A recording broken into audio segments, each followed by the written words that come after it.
Last week we were 20 minutes in. Okay, so this way we only missed the first 2 minutes. In the first session, we looked at the Buddha's life story as a source of inspiration.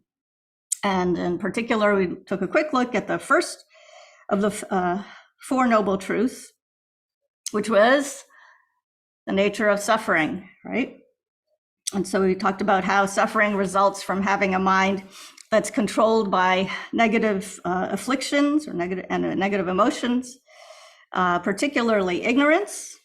And we said that ignorance is essentially a mistaken view of reality. And it's a view that asserts that we ourselves and all of the phenomena around us, all of these exist inherently without dependence on other causes and conditions. And because our minds interpret and see reality in that way, it's essentially like wearing a pair of dark colored glasses, or glasses with like maybe psychedelic colors. So it's a mistaken view that's then, superimposed. It's added onto what's actually around us. And so we're interacting with this mistaken view, and that's what causes us to then experience the whole range of emotions. And we talked about how our relationship with the 8 worldly concerns, or the 8 worldly dharmas, how due to ignorance, again, going back to ignorance, to how that triggers us, so to speak, to become, attached to and very involved with things such as, wealth, fame, reputation, comfort, because again, we think of them as being, truly existent. And so when we don't acquire them or we lose them, then we feel angry or disappointed or frustrated. And no matter how much, we obtain of those good things, of what seems to be happiness, right? Then we always are going to, in a way, be thirsty, right? We always hunger for more and more of the good stuff. So the point being that we're never completely satisfied. So being in samsara, right? Being in this state of being reborn or cycling over and over again, it's one that's driven by this sense of dissatisfaction. So if any of you shop at the local supermarket called Big Y, right? There's a food product, a store brand, right? What's it called? Craving. Did you ever see it? The little box says Craving, right? What's it called? Craving. Oh. Yeah. It was near the those bags of popcorn that have the Buddha's picture on it. Oh, yeah. The Himalayan something, big Yeah. Buddha. That's another topic. Okay. So samsara, as I said, is a state of dissatisfaction. It's a mind, having this mind that's stained by the afflictions. And what traps us in samsara? What have we been talking about? So these 2 factors, right? The negative emotions and karma. So that's what we're going to talk about primarily in this session.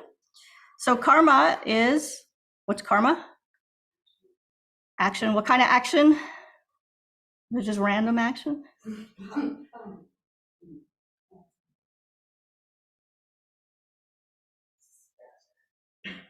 What's that?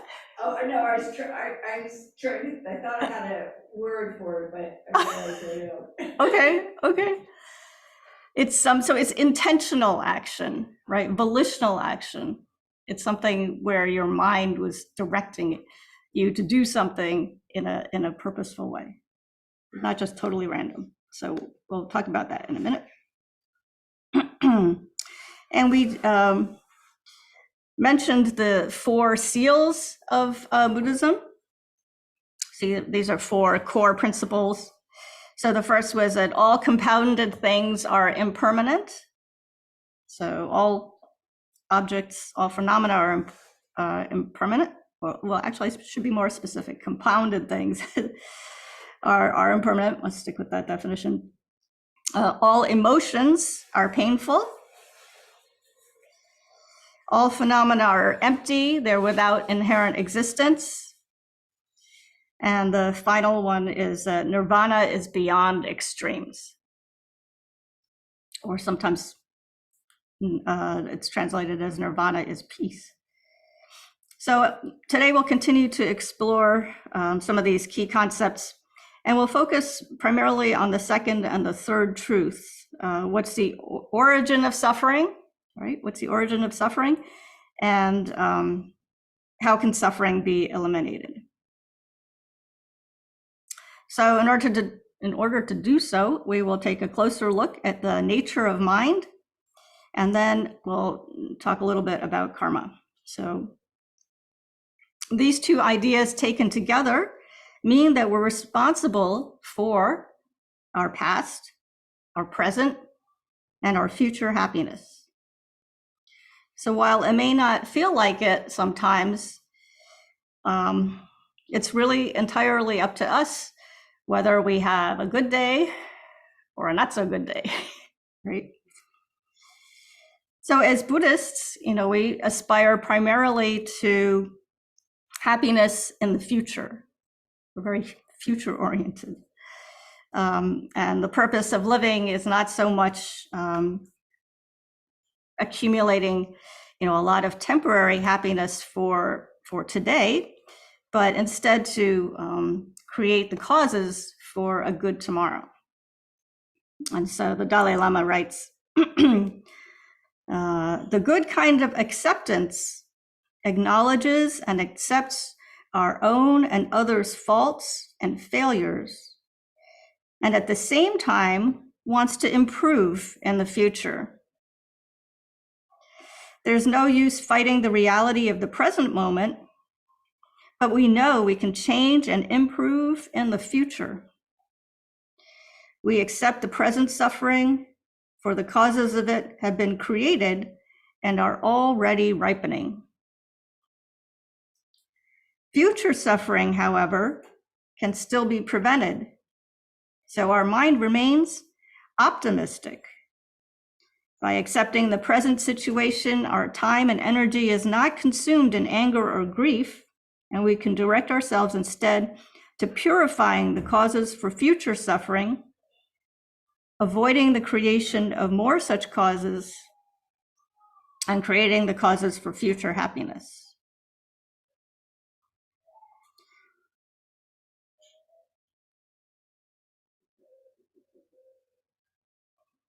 So the way to create the causes for happiness rests in transforming the mind. And so modern science, as we know, focuses primarily on, the external physical world. And His Holiness the Dalai Lama has engaged in conversations with a range of scientists for many, many years through groups such as the Mind Life Institute. And he says that while scientists can observe what occurs in the brain at an amazing level of detail, when people are, experiencing different cognitive events, right? We've all seen, images of people like, very advanced meditators going through those cool white tunnel machines like MRI scanners or whatever those are, right? Or they've got all these like electrodes and stuff hooked up to their heads. So while that can be understood from the scientific perspective, what they can't capture is the person's subjective experience, per se, right? So you can't really tell exactly what somebody is subjectively experiencing. So the point is that from the Buddhist perspective, the mind, if you try to define, the mind, it's what experiences, right? It's distinct from the physical organ of the brain. It's not one and the same. So the mind is what experiences. So the mind is defined as clarity and cognizance, which is there are many different ways of translating these terms. So clarity and cognizance, or sometimes you'll see it translated as clear and knowing, a whole bunch. Anyway, the point is that clarity indicates that the mind is not material. Again, it goes back to that same idea, the mind's not material. And instead, its nature, its very nature is to reflect what it comes into contact with. So it's often compared to, a face reflected in a mirror. So it reflects the objects that it encounters, and due to the quality of cognizance, or that sense of knowing, it can engage with. So it doesn't just passively reflect. That's one quality, and then the second quality is that it can engage with the object, or cognize it, apprehend it, right? Grasp the object. So how does that happen?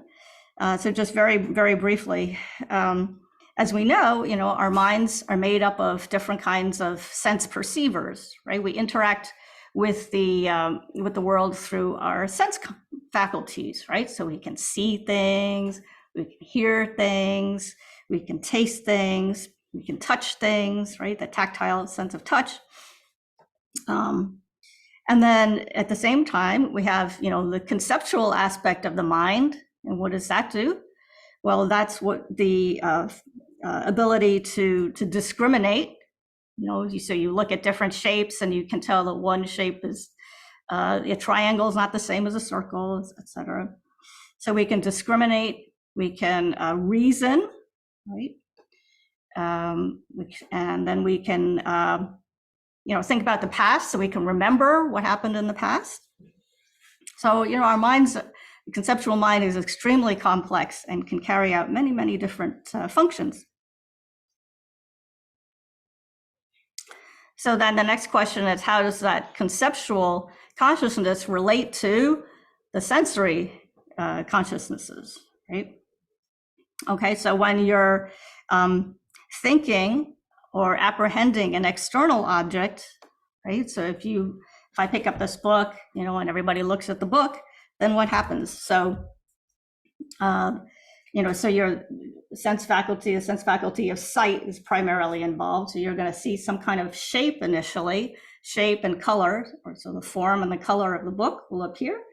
And then, a millisecond after that, then the conceptual aspect of the mind kicks in, so that those faculties of discrimination, reasoning, remembering, all of that then kind of wraps itself and engages in that external object, right?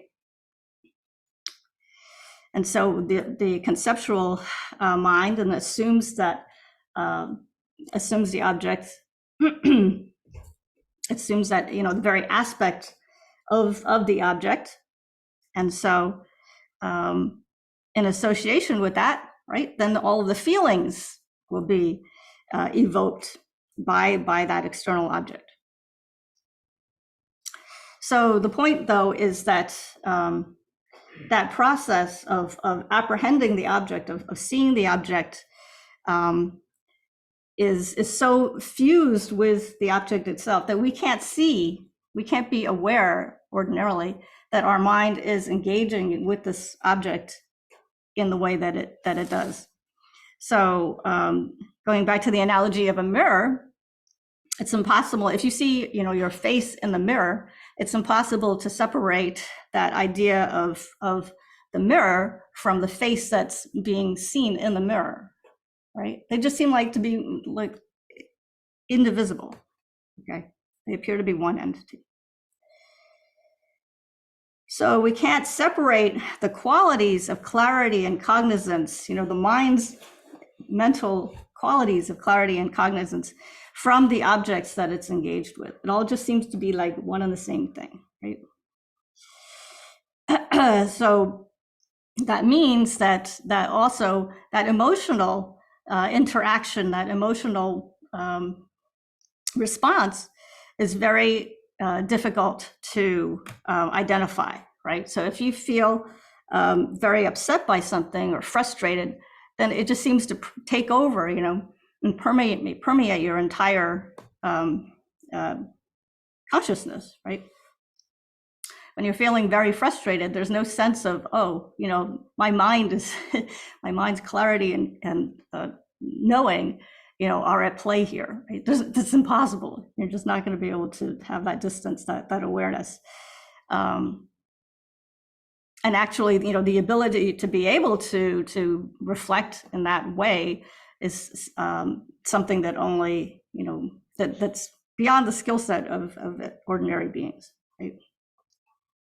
It's only if after you put in a lot of mileage on the meditation cushion, so to speak, that you can even begin to tap into, to identify those qualities of clarity and cognizance.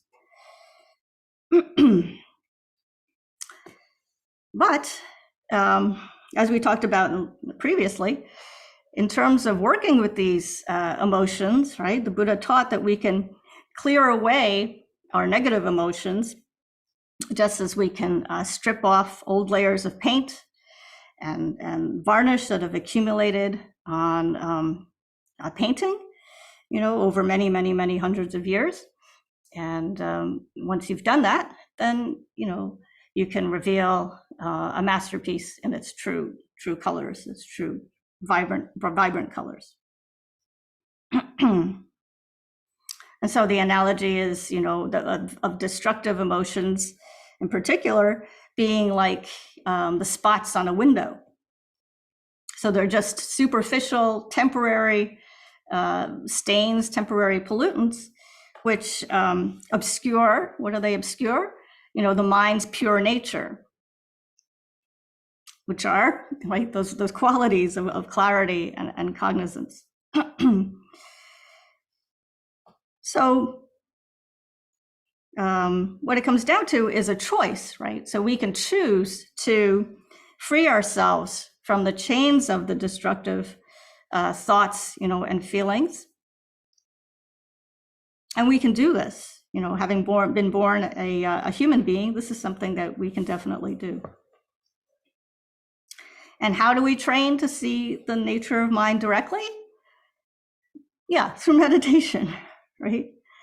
So through meditation, that gives us the ability to watch our minds with more and more precision, to really see, how that interaction between the sense consciousnesses and the mental consciousnesses, how those processes interact, and how emotional responses then arise. So the starting point then is to clearly identify the ordinary sense of self, like going back to that question of who are we? And so it's this mundane, ordinary sense of self that we're trying to analyze, right? And not just take for granted as we normally do. And so due to having this very powerful sense of, self, right, which arises from ignorance, then we experience many kinds of negative emotions. And so, kind of indirectly, one way of identifying the self is to think about all of the emotions, both positive and negative, right? And then you can see, oh, where is the self in experiencing all of these emotions, right? So there's 6 main afflictions or emotions. So I thought I would just kind of rattle these off. So the first is longing, desire, or attachment. The second is anger or hatred. The third is pride or ignorance. Pride or arrogance. The fourth is ignorance. The fifth is doubt. And the sixth is deluded outlooks. That's one way of translating it. Or mistaken views.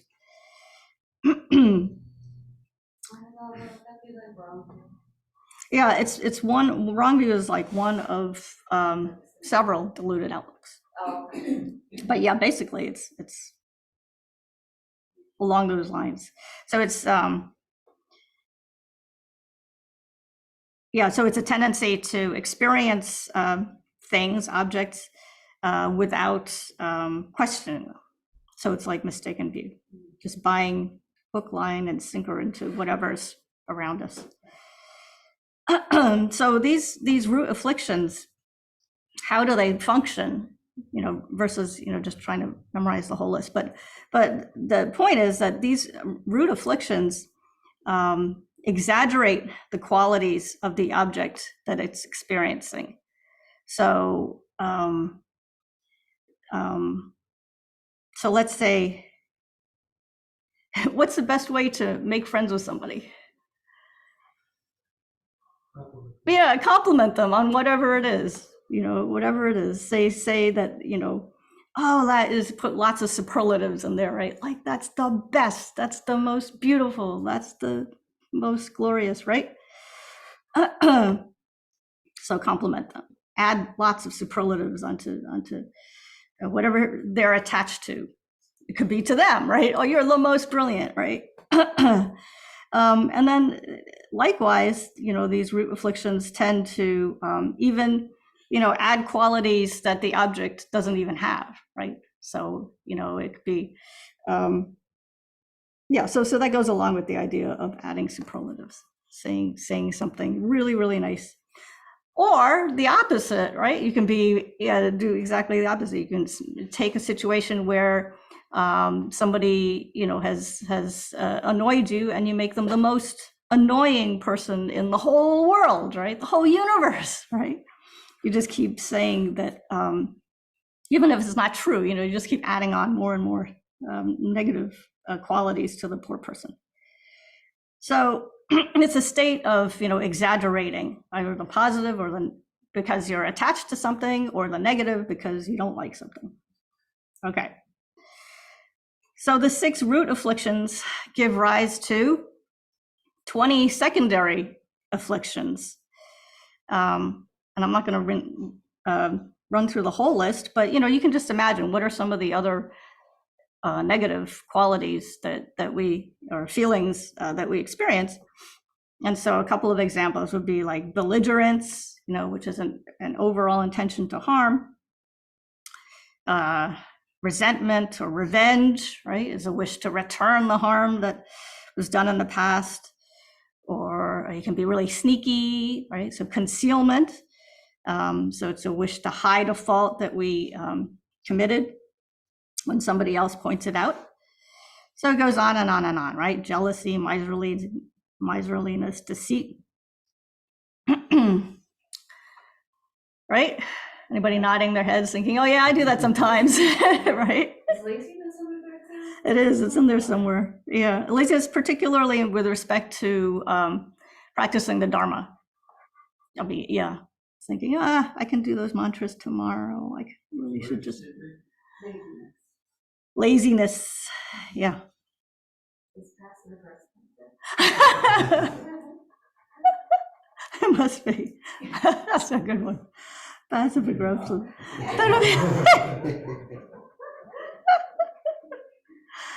Oh my God. So all of the afflictions are described in detail and serve, and the point is that they serve as a basis for meditation. So when we go and we're sitting down to meditate, and we're wondering, gee, what should I focus on to meditate? What's my focus of meditation today, right? So you could, go through, and that's actually a really good idea. You can take a specific emotion, one of these afflictions, right? And then just think, bring it very, very clearly to mind, right? And then we can think of how that emotion, takes hold of us, and how we can identify it, both on the cushion and then off the cushion, right? Think through specific situations if that's helpful. And then slowly, what we're trying to do is to uproot and to eradicate, prevent them from kicking up again in the future. So we, of course, have many, many positive emotions, not just negative ones. And so there are 11 virtuous mental factors that are identified, such as faith and shame and effort and equanimity, right? Okay. So in terms of our goal, though, to purify ourselves of the negative emotions, then again, the thing that we need to focus on is identifying and overcoming this sense, a very overpowering sense of me, myself, I, and mine, right? Mine, because due to our, innate survival instinct, we very naturally put ourselves, first, right? We put our own interests first and foremost, and so that serves to separate us from others, right? It's like a natural barrier that we draw around ourselves to protect ourselves and by extension, our families, our loved ones, our friends, and we'll do pretty much anything, even if it means, harming others in order to safeguard me, myself, I, and mine. So the teachings describe, and I know we've covered this before, for those of you who have been here before, I'm sure you've studied this before as well. 10 non-virtuous actions that we carry out through body, speech, and mind. And in general, whenever we're acting out of self-interest, which is most of the time, right? Then we're engaging technically in non-virtue, right? If our motivation is purely self-interest, then by definition, then that's a non-virtuous act. Particularly if it involves, harming somebody else, right? So like if I'm just walking around, I feel like, oh, I'm a little stressed out, I just need to go for a walk outside. So that's kind of like out of my motivation is self-interest, right? I just want to calm down and relax, I'm going to go outside, but I'm not specifically hurting anybody, right? Then it's hard to argue that that's engaging in non-virtue, unless I'm like crushing lots of insects and stuff as I walk. So anyway, just to keep in mind, the point being that it's acting solely out of self-interest, and then if you're really engaging in harming somebody as a result of that, then there has to be like an intention to harm. Okay, so that's where the karma comes in when we talk about karma. That intention to harm, is that part of your action or not? And that would determine whether or not you're engaging in virtue or non-virtue. So the actions of body, speech, and mind, 10 non-virtuous actions. Body, the non-virtuous actions of the body. Okay, who can rattle them off?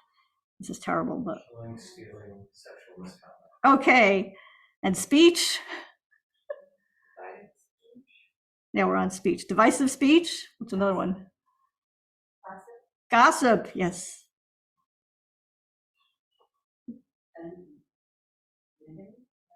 Being negative, lying, okay, lying. And harsh speech, right? Yeah. Harsh speech, saying terrible things about somebody, cursing them, backbiting, anything that's mean. And then of the mind, so we've got covetousness, holding on to something, that mind of being kind of stingy and greedy. Malice is just overall an intention to harm. And then again, the last being wrong view, not mistaken understanding of the way things exist. So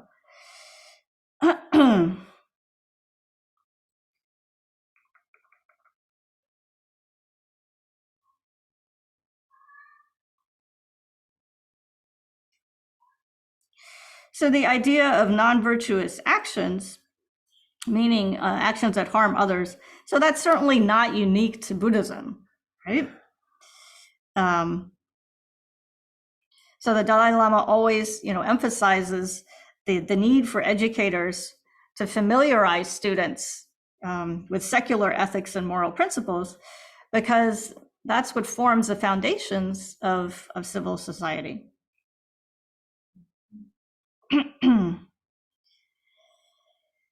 So what's distinct about the Buddhist teaching then in the context of ethical conduct is this idea of karma. So simply stated, like I said, karma is volitional or intentional action. So the actions, whether they're done physically, verbally, or mentally, have repercussions. They have results, right? And so the results will determine our experiences and the environment for any future life. Right? So on the one hand, there are immediate short-term results associated with our actions, and then also in terms of the future, right? It's the karma that determines the experience, nature of the experience, and the environment in which we will be born. And so the Buddha said, in terms of our progress, our spiritual progress towards Buddhahood. So if we have a noble mind, and an open heart, then our paths and the grounds leading to Buddhahood will be smooth. If we have a bad mind, then our paths and grounds leading to Buddhahood will be difficult. So it all comes down to this idea of the accumulation of virtue, engaging in virtue, turning away from harm.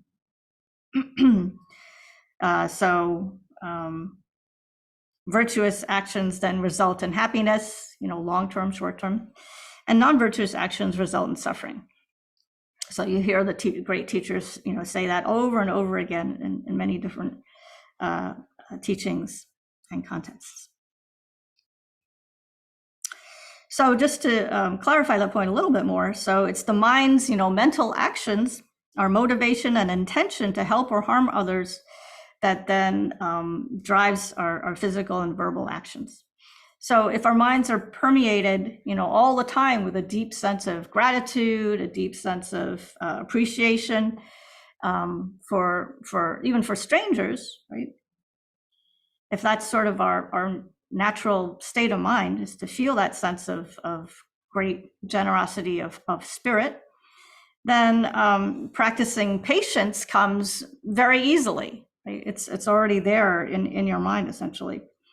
And so if we're in a situation where somebody harms us, says we're in something negative about us or whatever, then we're far less likely to retaliate, right? Because we're already in a state of mind that appreciates and loves all beings. Likewise, instead of feeling jealous, if you hear of somebody else being praised for doing a wonderful act of generosity, like maybe gave away billions of dollars or even gave away $5, whatever it is, right? Some act of generosity. Then because your mind is already filled with love and compassion for beings, then a sense of empathetic joy, right? You can really rejoice wholeheartedly in what that person has done. So in addition to these, sort of grosser level results, we'll also experience results at a very subtle level that ordinary beings that ordinarily, we can't even be aware of. So that's that sense of karma accumulating, and we're not aware of it. So, even if we get away with running a red light, a truck at the corner, right? You run the red light. And you think, oh, well, I got away with it. I didn't get a ticket in the mail, so that's good. But the karma of motor vehicle transgressions was still accumulated, right? You're still putting money in the bank. And these results are often translated, as karmic imprints or karmic seeds. Okay, so now I have the karma of a funny bug sitting on my leg. So give me 1 second, I'm gonna move the funny bug. Not with my bookmark. All right, bug, you gotta move. Where are you going? Come on, little guy. It's not a stink bug, I don't think. Some other kind of funny beetle. You're gonna have to go outside, and then you're not gonna be happy. This bug's gonna die if I put it outside, right? It's going to be too cold. But goes Two in, and I'm like, we'll put it in Trico's bedroom. yeah, right.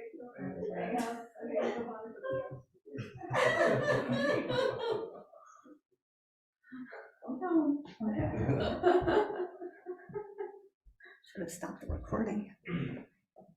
Okay. See? Good karma in action.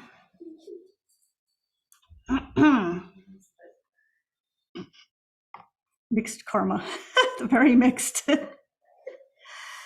So anyway, so where are the karmic imprints stored? So the results of any action, even if it's just a very fleeting thought, like, oh, how I wish I could become a Buddha, are stored in the mental consciousness. Right? So it's like an energy. It's described as an energy or a very subtle potential that is definitely carried from moment to moment in this extremely subtle mental continuum, in this very subtle consciousness that carries all of the karmic imprints from moment to moment and from life to life, right? Okay. So at the time of death, then, as I mentioned earlier, so it's this karma that determines what the conditions of our next life, right? So what kind of sentient beings we will become, what kind of environment we'll live in, what level of material comfort we'll have, our lifespan, whether we die when we're 105 or whether we die when we're 25, right? All of this has karmic causes. I think.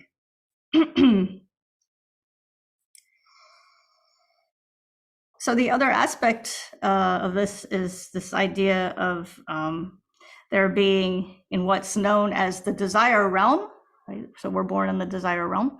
So we're not alone though. So in total, there's 6 different kinds of beings in this desire realm. And so they're humans, right? Human beings, there's animals, they're hungry ghosts, they're hell beings, many kinds of hell beings.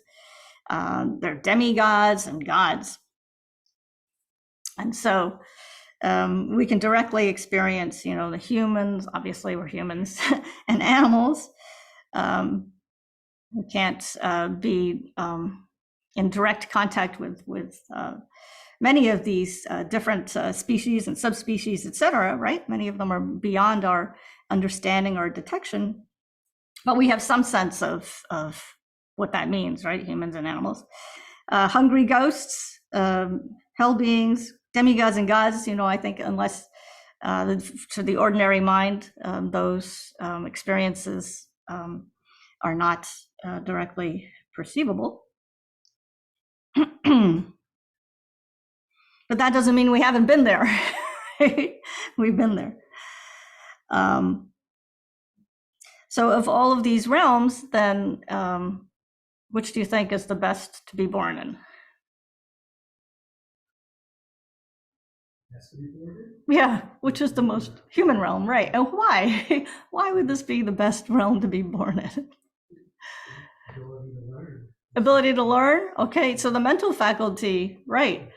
And so from a spiritual perspective, right, if you have the ability to learn, study the Buddha's teachings, right, since we're in a Buddhist class, right, you have the ability to purify, your negativity, all the negative karma, and you're in the best position to train the mind so that it can take you all the way to the state of enlightenment, right? So that's really why the human realm is the best. When we talk about the precious human rebirth, because we have the mind and the body, right? So you need both the mind's intellectual capacity, as well as the physical form, right? So the way that the network of subtle drops and winds, the whole energy channel network, all that good stuff, if you practice, like certain forms of yoga, right? If you get involved in the practice of tantric meditation, tantric yoga, then you get everything that you need to break free from samsara. Okay.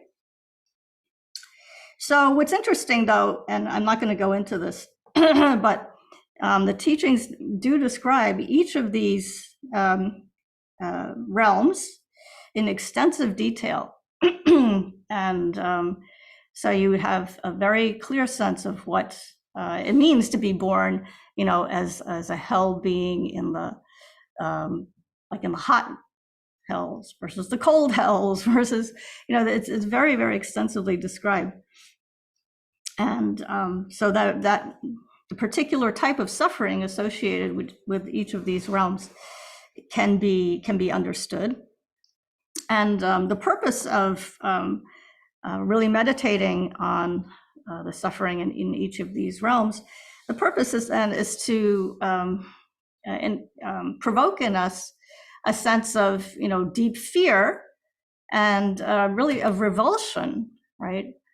And when you think to yourself, when you become convinced that, you've experienced such suffering many, many, many times in the past, and that if you are not careful, you'll continue to create the causes and conditions to repeat that experience in the future, right? Then you don't want to keep going around and around being reborn in these in the desire realm, right? And so, with that sense of determination and conviction, then you think, well, I absolutely must purify the negative karma that I've accumulated so far. And I must be very careful to only engage in virtuous actions. So it's really, really an interesting subject. And so, you might think, oh, well, that's just something that, I read in a book, and, I don't know if I was ever born as a hungry ghost, et cetera, right? I can't, but when you read the descriptions of the types of suffering, those mental states, right, that type of mental torment, then there's some, facsimile. We can say that we've experienced to some extent some of that, some of what those beings, experience. Certainly, if you look at animals, right, you know what a stressed, fearful, anxious dog looks like, right? Going back to dogs. We all know what that type of suffering manifests as, right? And we know that a lot of reactivity and aggression in dogs is actually, when you look at the underlying cause, right, it comes down to fear, right? It's fear-based. It's so. All right, so going back to karma, and then I'm going to stop talking, or I have some discussion questions. I just wanted to make the point that karma is not an independent force, right? It's not some kind of like fate or destiny. So sometimes, you might hear an ordinary conversation, informally, sometimes it sounds like, oh, it's his karma to, have lost all his money, right? Because blah, blah, blah, blah, blah, or something, like some kind of fate. But that's not what karma, is in the Buddhist sense, right? And so, definitely we have free will, we have free choice. We're responsible for our actions. We're responsible for everything, that we're experiencing now, because, we're creating through our choices what happens to us, right?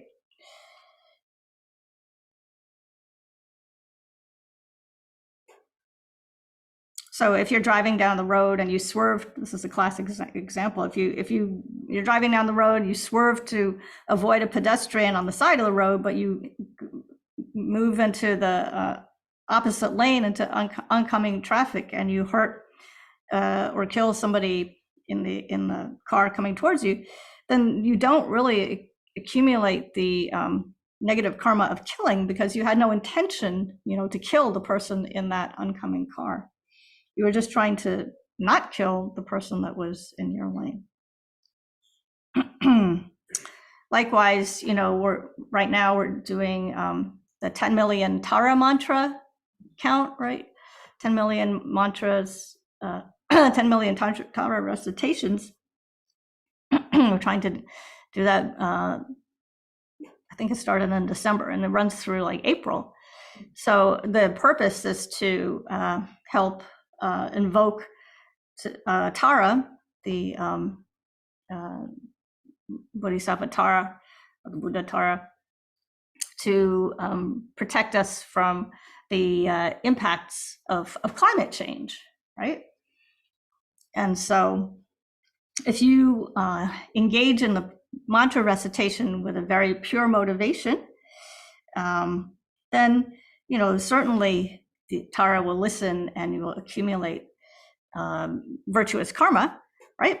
But if you recite the mantras, kind of half-heartedly, or maybe you're watching the TV and you're saying Om Tara Tara Om Tara Tara, or you're just, reciting the mantras in order to get to a certain number, right, just to count them, then your motivation isn't really, that's an impure motivation, right? If you want to just say, okay, I said 1 million Tara mantras, right? And, you want to be very proud of that number, then there'll basically be no benefit. Right? Does that make sense? Pretty straightforward, right? So just really quickly, the general characteristics of karma. So this is very, very clearly, again, very clearly described in the teachings. And if it's something that you're interested in, it's definitely worth, it's a huge topic. So karma is definite, right? So that means that, like I said before, non-virtue is going to result in suffering, never happiness, and virtue results in happiness, right? So when you think about the experiences in your own life, what's going on. So suffering is the result of non-virtue that we created in the past. Virtue, like having a safe place to live, food, clothing, etc. That's the result of virtuous acts.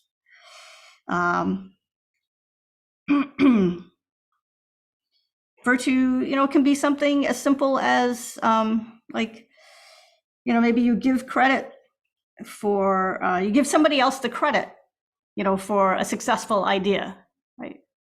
You say, oh yeah, you did it, it directly or indirectly, right? Yeah, so-and-so did it. It wasn't my idea. Even if it was your idea, who cares, right? If you can give somebody else the credit with an open heart, then that's fantastic. So the second point is that karma increases, right? So that even small actions, whether positive or negative, again, can bring immense results, right? And so they shouldn't be overlooked, right? So it's like you got that bucket and 1 drop of water doesn't look like much, 2 drops doesn't do much, right? But eventually that bucket is going to be full and overflowing, right? So even small random acts of kindness, right? We talked about this in one of the Sunday classes. Those small random acts of kindness really accumulate and are something that you shouldn't overlook, right? It's easy to overlook them. That's something that I do all the time, right? Very easy. So for my mom is a good example of practicing generosity. And so, if she goes to a restaurant and orders carryout, right? She always tips for carryout. That's not something that I ordinarily would do. But, I saw her tipping for carryout orders. I thought, oh yeah, I should do that too. So I thought it was great. Likewise, so a small negative action, you might think, oh, it doesn't matter if, like I park at a hydrant for 5 minutes, whatever, right? But again, if you don't purify these small negativities, then that negative karma just continues to accumulate, right? Or like if somebody compliments you and it's not true, and say something about you and it's not true, and then you don't correct them, you don't take the time to say, oh no, that's no, you're wrong. I really didn't do that, right? Then that's essentially you're lying, right? And so that negative karma would accumulate. Okay, the third one is that one does not experience the results of actions that one does not do. Okay, so you don't experience the results of actions that you don't do. Okay, so that's important too.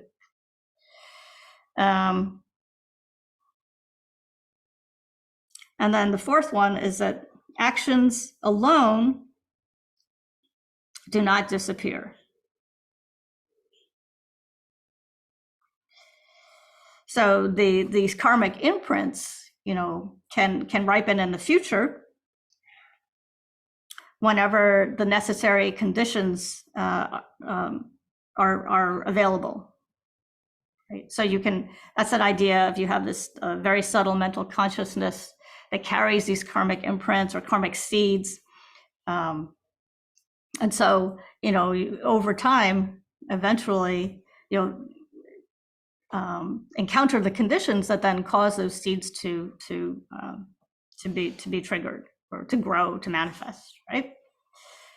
So that's, again, that idea of like, even though you might think you got away with something right now, then sometime in the future, you could even be a different lifetime, but sometime in the future, if it's not purified, then the causes and conditions will arise such that something unpleasant will occur. Right? And so this relationship is, or karma in general, is described in great detail in many, many different kinds of Buddhist texts. One that Geshe Darge was teaching about, the wheel of sharp weapons. He gave several classes on that. So this talks about the relationship between karma and happiness. And so I thought I would just read four verses. So may the suffering of all beings who, like myself, are driven by their karma and their habituation to the afflictions be heaped upon me, the hedonist. When I become enmeshed in selfishness, I will offer my own happiness to living beings so as to counteract it. In the same way, should a companion be ungrateful to me, I will be content in knowing that this is in retribution for my own inconstancy. When my body falls prey to terrible sickness, it is the weapon of my own evil deeds turned upon me for injuring the bodies of living beings. From now on, I shall take all sickness upon myself. When my mind falls prey to suffering, it is surely the weapon of my own evil deeds turned upon me for troubling the minds of others. From now on, I shall willingly take all suffering upon myself.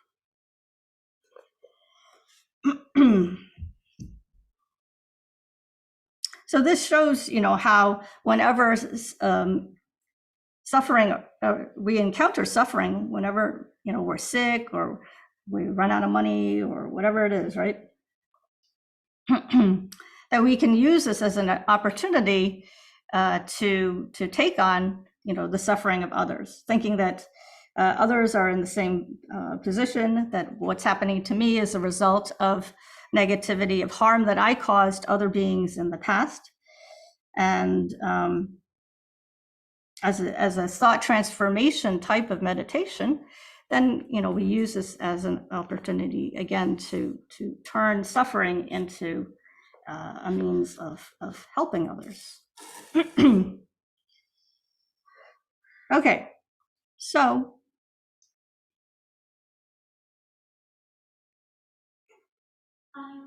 Could you explain that in the context of people who are in like the helping field, like the medical field or mental health, like that kind of thing, and like burnout, like giving, like, and with that good intention, but then they, burnout can be like experienced physically through their health, or, Mm, through mental afflictions of, seeing things, all of that.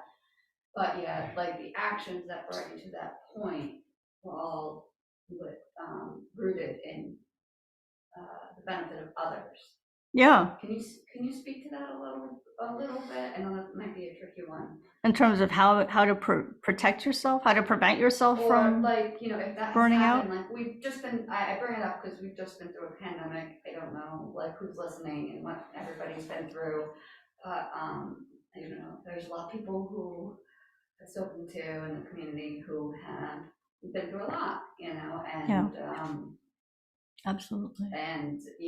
feel depleted instead of full. Yeah. So just wondering any words. I think no, that's a really good point. And I think that it's important for us to, respect our own, I don't really have anything very, very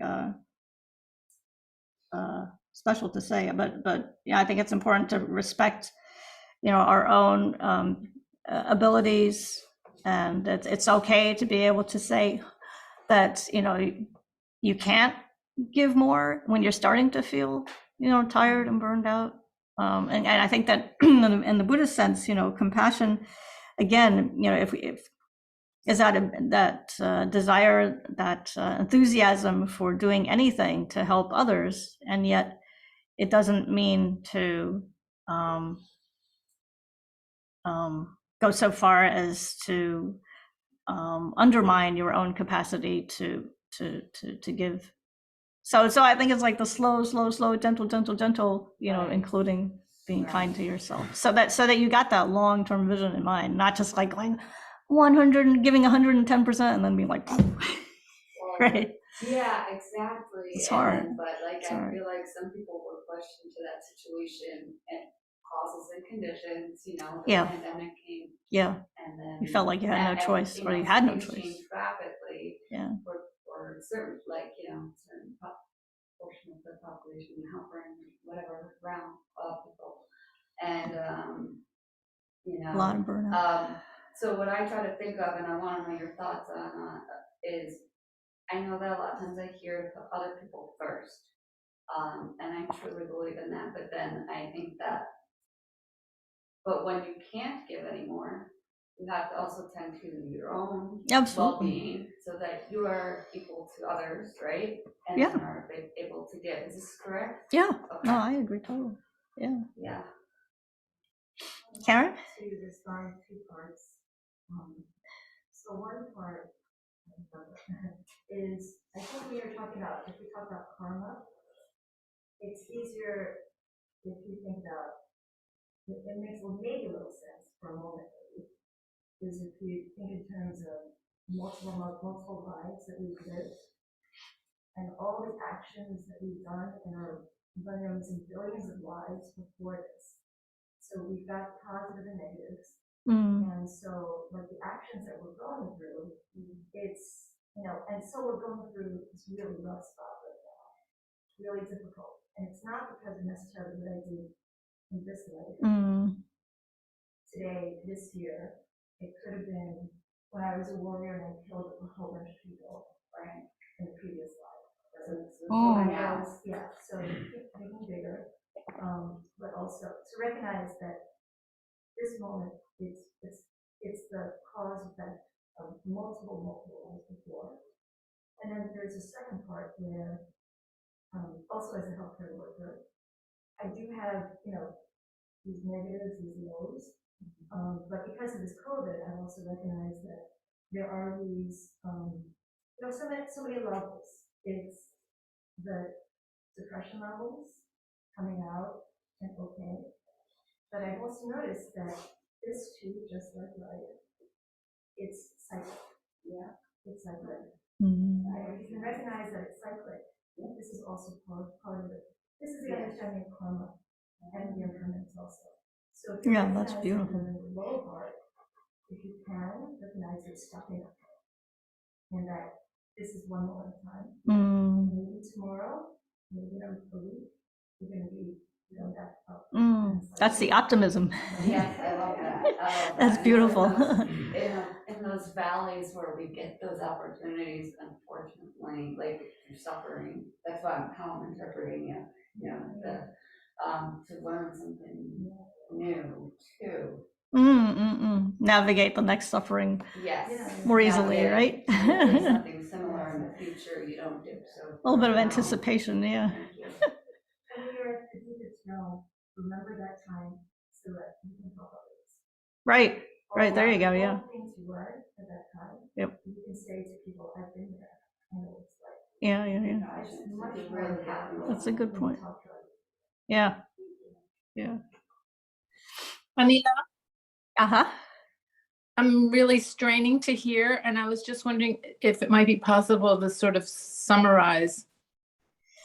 So Karen was reminding us of the importance of perspective in terms of thinking of what's happening to us now as being the results of actions that we accumulated, not just in this life, but in many previous lives. And so, I think she gave the example of maybe, we were a warrior and we killed people in the past. And so that negative karma, assuming it wasn't purified, right?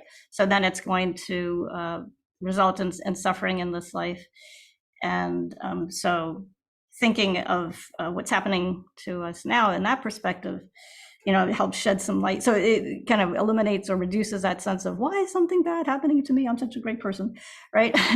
and then also the second point was to think of what we're experiencing now as like a temporary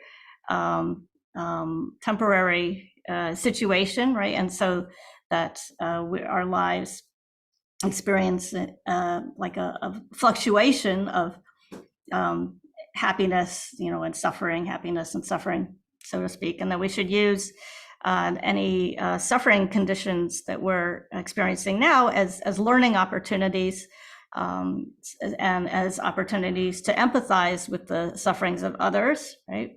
Such that we're better able to be present with others, to counsel, to advise others, and sort of to learn from our experiences. Is that good? More or Thank less? you. Okay. Very good. Thank you very much. Thank Sure. you. Okay. Any other anything other? Okay. So anything else to share on that one? I have a quick question. Uh-huh. Here, I'll start my video, so I'm a human. Hello. But I was wondering, how does one purify bad karma from previous lives or even in this life when they're more unconscious? So the idea of purification then is very, very important. And there are many different ways, you can purify negative karma. So in the Buddhist, tradition, it can be anything from making offerings, to reciting mantras, to saying, prayers, to lighting candles. But really, what it comes down to is the sense of repairing, or I guess repairing the harm that we've done to others, right? So our negative karma is created in association or in relation to other people, right? Or other living beings. And so the best way to purify that negative karma then is to practice, the opposite. So the opposite then is to give your life, to others, to serve others, as best you can. So that in itself is purification, right? Any action done with a virtuous intention to help others, is a form of purification. And so all of your efforts, also to study, to learn the Dharma, to study the Buddhist teachings, to meditate, to transform your mind. The study of emptiness. Emptiness is a very difficult topic, right? That's one of the big purification practices, right? Because you're exerting yourself to learn the truth.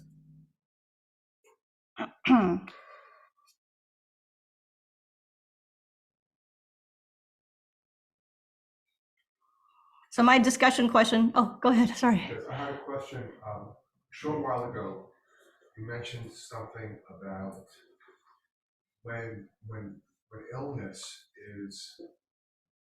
comes to us, visited upon us. You said something about that might be or is a result of past negative karma that we have engaged in, and that the illness, I think that this is what you said, so I am asking for clarification, that the illness is a result of negative karma that now has come to us. Right. Right. So if we could just drill down a little bit on that, a young baby who is diagnosed with leukemia. Can you help me to understand what it is that you're saying about karma that has resulted in that child being diagnosed with leukemia? Right. So the question is, how does karma explain situations such as illness, in an infant, when it seems as though that infant could not possibly have accumulated the karmic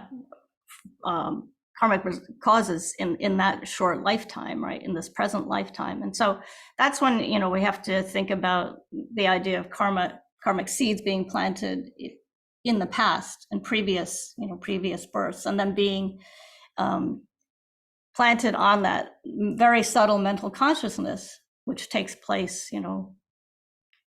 lifetime after lifetime, and then manifests not randomly, but when the conditions, whatever they may be, are present, right? So it was born as a human being. It was born to in a particular situation, I guess. So I was going to say that this topic of rebirth is very complex, but there's actually somebody right now who is brave enough to be giving a series of classes on this for the Shanti Deva Center in New York City. So if you're interested, go to Shanti Deva Center. I think he's starting, it's somebody, Gustavo Cruz or something. It's a young teacher. He's been teaching for Shanti Deva Center for a long time though. And I just remember seeing the description. He said, this is all about how rebirth works. And it's going to be a very detailed, it's like a 4-session, series of classes on this topic. So if you are interested, you should definitely check it out. I think it just started or is about to start. Right. So that's what we're saying. So that everything, whether it's sickness or it's, somebody assaults you, or, again, whatever negative experience, you want to add, it's all due to the karmic causes that we created in the past. Right? Eric? I think a common misconception about karma, colloquially, like just the word karma, right, is that people feel that there's fault involved. In other words, if you say that was someone's karma or that was my karma, there's this, they brought this on themselves in a conscious way, which is true, but not like nobody's saying that 4 years ago you were such a bad person that this is your fault, or it's this personal attack. There's almost the opposite connotation. It's almost this liberation, like you weren't responsible. That was a previous, there's nothing you could have done about it now. Yeah, that's a good way of putting it. But there's this opposite feeling that whenever the discussion of karma, people get really turned off. I mean, I haven't fully wrapped my head around karma and rebirth yet either.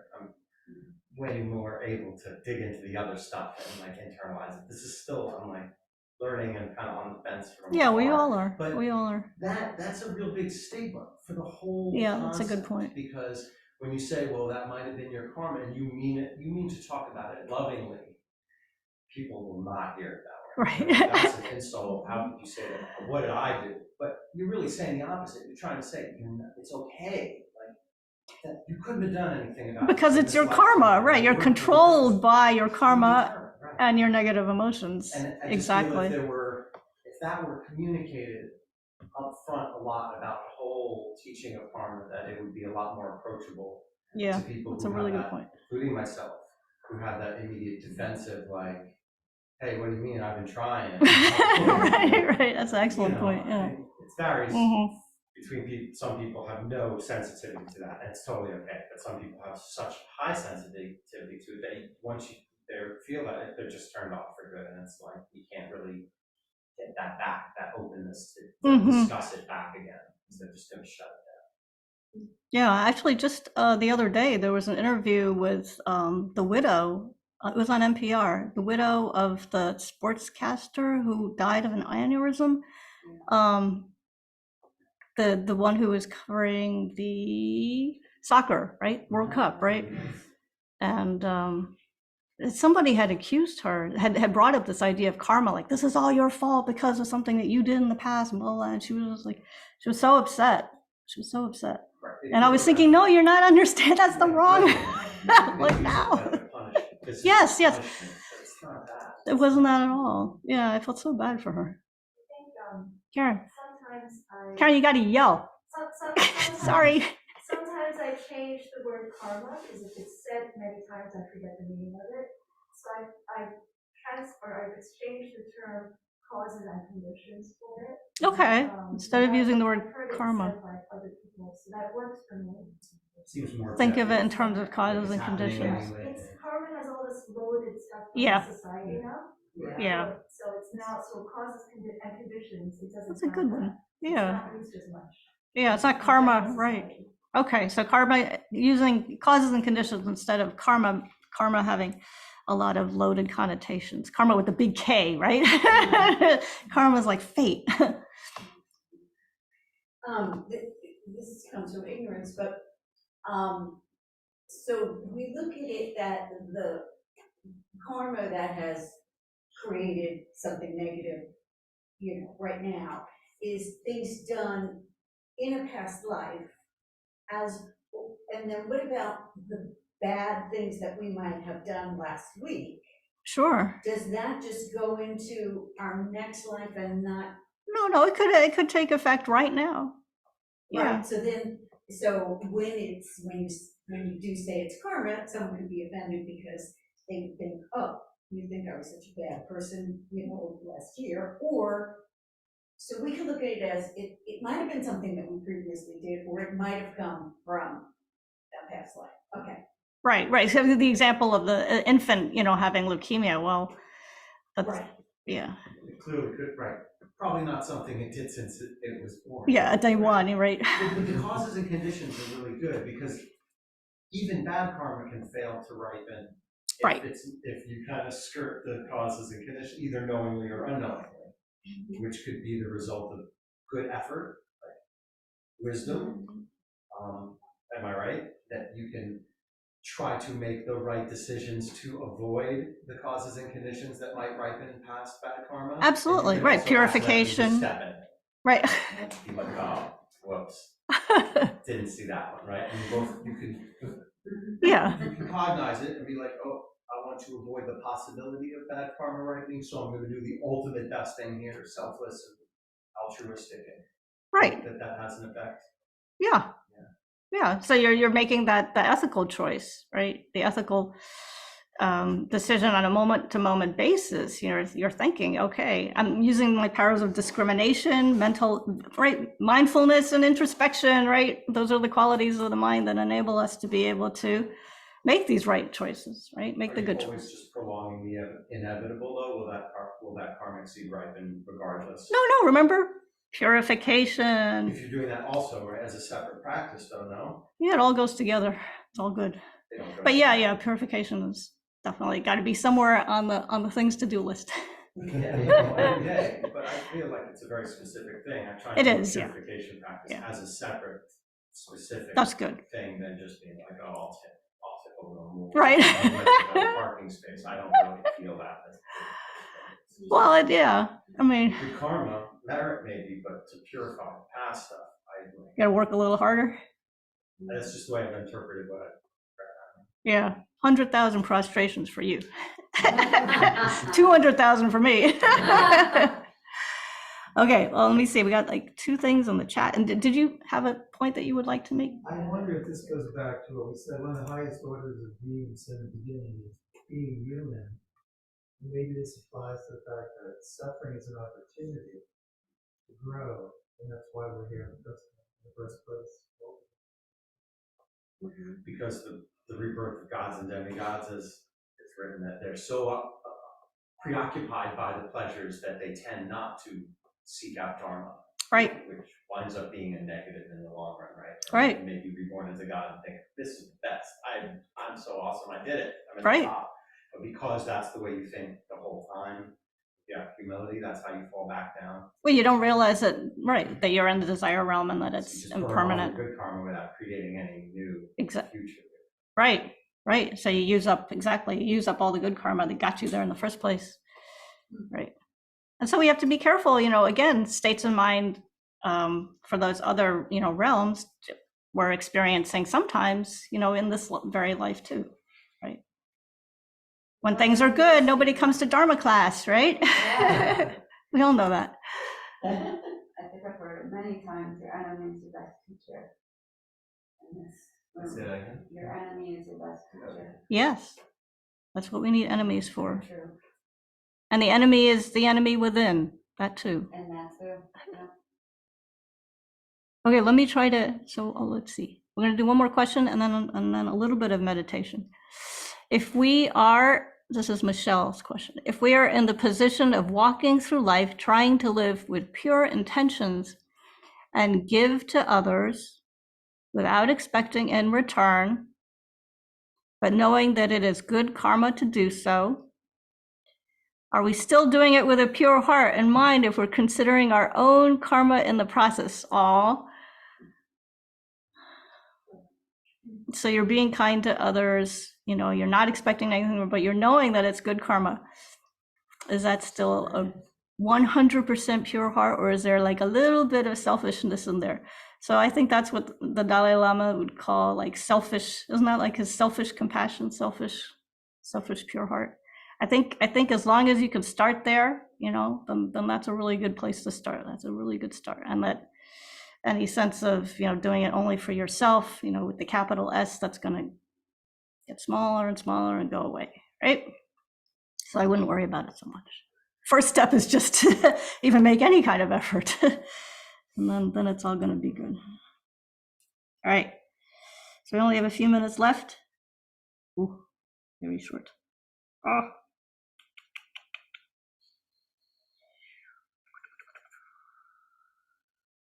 All right, so we'll just do part of this. So anyway, in approaching the Buddhist path, there's a very, very beautiful 4-part explanation of a quote from a sutra that beautifully shows the relationship between the different kinds of feelings, that we can experience, pleasant and unpleasant feelings, and the relationship between that and ethical choices or ethical values. And so, so the first, maybe we'll just do the first and the third. So try to think of a situation where a pleasant feeling accompanies the increase of non-virtue. So the example given is feeling happy when we successfully deceive others about a vile action that we've committed, right? So even though it may be accompanied by a pleasant feeling initially, our action is not virtuous since it's a cause of future suffering. So just try to think, in your own life, has that ever happened? Pleasant feeling accompanies the increase of non-virtue.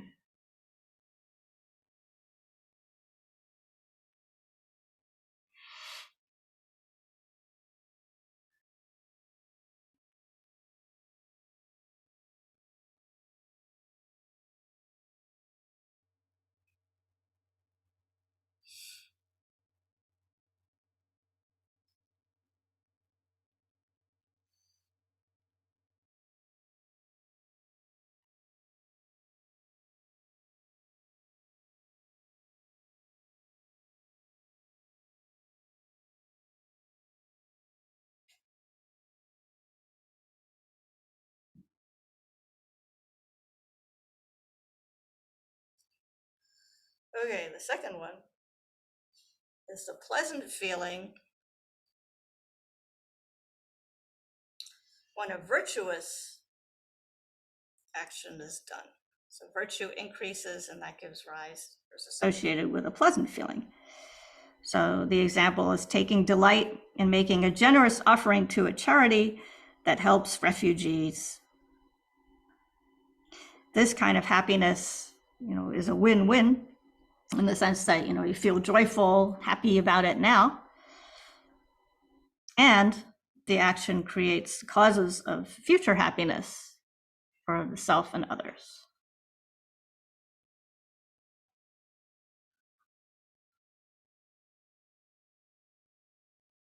So again, think in your own life, identify a similar situation.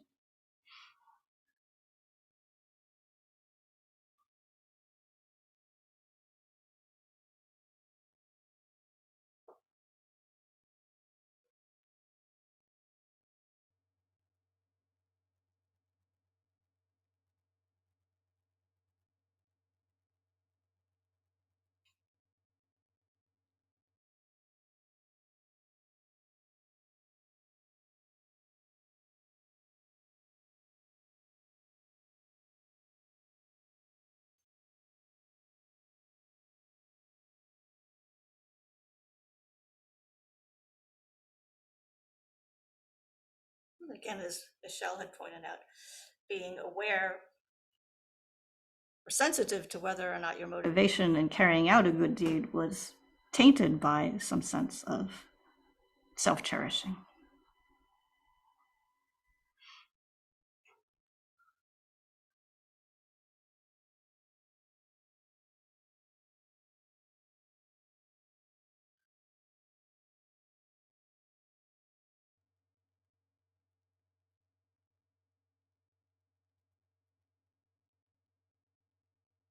Okay, the third one is the unpleasant feeling that accompanies an increase in non-virtue, meaning you did something non-virtuous.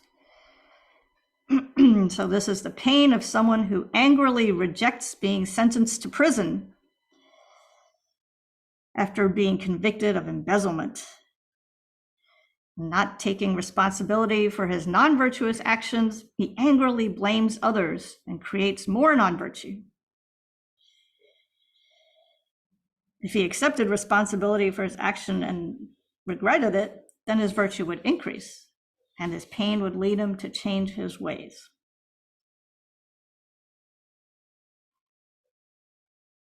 So it's the unpleasant feeling that you might have experienced when you did something wrong.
finally, in the fourth situation, a painful feeling, but our virtue increases. And the example is taking a lower paying job to avoid having to lie to customers. So in this case, creating virtue that will bring happiness in the future and peace of mind right now, right? Because you're not lying. Also brings some unhappiness in the terms of, that reduced paycheck. That can be difficult. But it's undoubtedly worthwhile in the long term in terms of, future happiness.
Okay, so we're about out of time.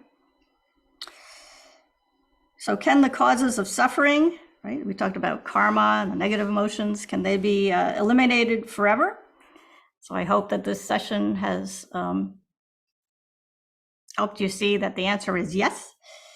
And next week, we'll continue to delve into the nature of suffering, and we'll look specifically at the ideas of impermanence and death. And in addition, I'll give a very high-level introduction to the idea of wisdom, which is something that we've already started talking about. And so in closing, we all aspire to realize our mind's fullest potential, which involves eradicating even the most subtle obscurations, as well as the negative afflictions that arise from karma. It causes rebirth and samsara. So that means that through the perfection of wisdom and generating the mind of bodhicitta, the mind of enlightenment, then we can all attain, the state of Buddhahood, passing beyond old age, sickness, and death. And we do so, again, not just for ourselves, but in order to be of benefit for all living beings.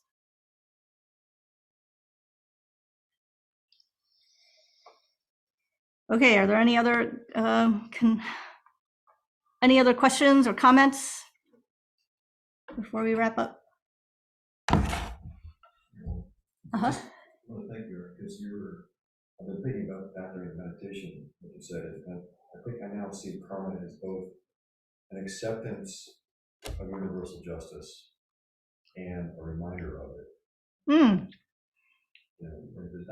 It's not like personal responsibility here and now, but the fact that I now have to accept universal justice, as it were, or universal virtue, non-virtue, or payback, whatever you call it, exists. So I accept that it exists.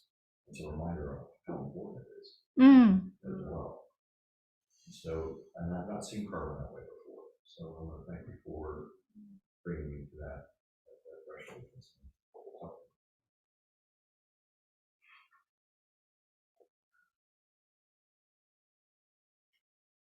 Anything else?